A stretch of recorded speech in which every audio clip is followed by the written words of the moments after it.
నమస్కారం. జ్యేష్ఠమాసంలో వచ్చే పౌర్ణమి తిథిని ఏరువాక పున్నమిగా జరుపుకోవటం అనాదిగా వస్తున్న సంప్రదాయం. వ్యవసాయదారులందరూ దుక్కి దున్ని పొలం పనులు ప్రారంభించే పౌర్ణమి కాబట్టి దీన్ని ఏరువాక పున్నమి అనే పేరుతో పిలుస్తారు. ఈరోజే వ్యవసాయదారులందరూ కూడా హలకర్మను ప్రారంభిస్తారు. అలాగే ఏరువాక పౌర్ణమి సందర్భంగా వటసావిత్రి వ్రతం చేయటం ద్వారా మహిళామణులందరూ కూడా అపమృత్యు దోషాలన్నీ తొలగింపజేసుకొని భర్తకు దీర్ఘాయుర్దాయాన్ని సిద్ధింపజేసి దీర్ఘ సుమంగళితత్వాన్ని అందిపుచ్చుకోవచ్చు.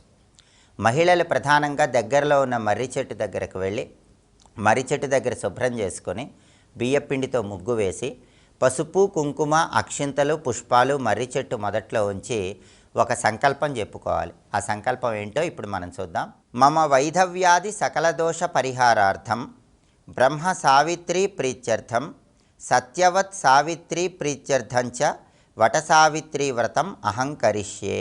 ఇది సంకల్పం. అంటే దీనిలో ఉన్న అర్థం ఏంటంటే బ్రహ్మదేవుడి అనుగ్రహం కోసం, సావిత్రి సత్యవంతుల అనుగ్రహం కోసం, వాళ్ళ ప్రీతి కోసం, వైధవ్య దోషాలు పోగొట్టుకోవటానికి, దీర్ఘ సుమంగళితత్వాన్ని సిద్ధింపజేసుకోవటానికి వటసావిత్రి వ్రతం అనే పేరుతో మర్రి చెట్టును పూజిస్తున్నాను అని చెప్పటమే ఈ సంకల్పంలో ఉన్న అర్థం. ఇలా సంకల్పం చెప్పుకున్నాక మర్రి చెట్టు దగ్గర దీపం పెట్టి మర్రి చెట్టుకు ఒక పసుపు దారం చుట్టి ఆ తర్వాత మర్రి చెట్టు చుట్టూ ప్రదక్షిణలు చేయాలి. ప్రదక్షిణలు చేసేటప్పుడు కూడా మంత్రశాస్త్రపరంగా 2 శక్తివంతమైన మంత్రాలు చదువుకుంటూ ప్రదక్షిణలు చేయాలి. మొదటి మంత్రం నమో వైవస్వతాయ, రెండో మంత్రం ఓం వటసావిత్ర్యై నమః.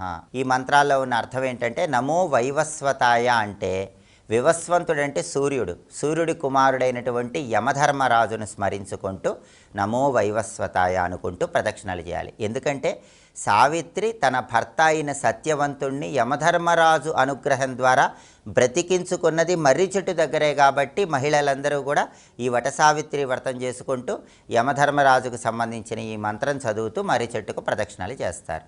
రెండో మంత్రం ఓం వటసావిత్ర్యై నమః అంటే మర్రి చెట్టు దగ్గర సావిత్రీదేవిని స్మరించుకుంటున్నానని అర్థం. ఇలా మంత్రాలు చదువుకుంటే విశేషమైన శుభ ఫలితాలు కలుగుతాయి. అలాగే దగ్గరలో మర్రి చెట్టు లేని వాళ్ళు, వటసావిత్రి వ్రతం చేయటం వీలు కాని వాళ్ళు దానికి ప్రత్యామ్నాయంగా కొన్ని దానాలు ఇచ్చుకోవాలి. జ్యేష్ఠ పౌర్ణమి రోజు తిలలు దానం ఇస్తే సమస్త జాతక దోషాలు తొలగిపోతాయి. పత్తి దానం ఇస్తే అశ్వమేధ యాగం చేసిన ఫలితం కలుగుతుంది. గొడుగు కానీ పాదరక్షలు కానీ దానం ఇవ్వటం ద్వారా జాతక దోషాలు శని దోషాల నుంచి సులభంగా బయటపడవచ్చు.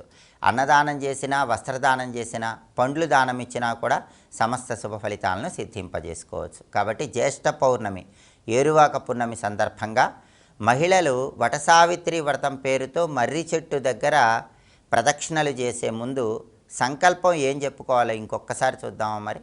మమ వైధవ్యాది సకల దోష పరిహారార్థం బ్రహ్మ సావిత్రి ప్రీత్యర్థం సత్యవత్ సావిత్రి ప్రీత్యర్థంచ వటసావిత్రి వ్రతం అహం కరిష్యే. ఆ తర్వాత మర్రి చెట్టుకు ప్రదక్షిణలు చేసేటప్పుడు ఏ మంత్రాలు చదువుకోవాలో ఇంకొకసారి చూద్దామా మరి. నమో వైవస్వతాయ ఓం వటసావిత్ర్యై నమః. మహిళలందరూ కూడా వటసావిత్రి వ్రతం పేరుతో మర్రి చెట్టు దగ్గర ఈ పూజ చేసుకోండి, ప్రదక్షిణలు చేయండి. దగ్గరలో మర్రి చెట్టు లేని వాళ్ళు మాత్రం ప్రత్యేకమైన దానాలు ఇవ్వటం ద్వారా జాతక దోషాలు అపమృత్యు దోషాలు తొలగింపజేసుకొని దీర్ఘ సుమంగళితత్వాన్ని సిద్ధింపజేసుకోండి. స్వస్తి.